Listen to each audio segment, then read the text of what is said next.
October 2 प्रति वर्ष आम पदयात्रा करूँ लोकों समस्या नहीं करी दलर हेडक्वार्टर को दलर सुप्रीमो को जनाऊँ तार कथाटा आम निश्चय आगामी विधानसभा बाहर दाबी प्रकाश करूँ बलांगीर उन्नति और विकास लगी विपक्ष रहूँ ना सरकार रहूँ आम काम करने लगी प्रस्तुत अच्छु आप देखुं हजारे हजारे माँ भौणी मैंने आसती दलर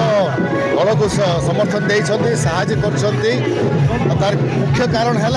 कि जो 50,000 टंका सुभद्रा योजना रे बीजेपी सरकार कहता पैसा देव प्रति माँ को मात्र 5,000 टंका दे 300 यूनिट बिजली फ्री दे पारानी 3,000 भत्ता कहला बढ़ेब भत्ता बढ़े पारानी ये सरकारटा बुआ बुले पदरे बसी आगामी दिन में ओडिशा लोक उचित जवाब देवे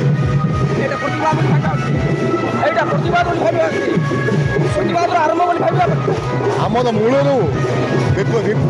विरोधी दल काम अच्छी कर्तव्य अच्छी कि सरकार को आईना देखेबे जो जगार से भूल जाऊँगी भूलटा सुधरेबा लगी बाध्य करेंगे तेणु जहाँ इश्तिहार से देते आमे चाहूँ बीजेपी सरकार से इश्तिहार सब प्रसंगटा पूरण करूँ।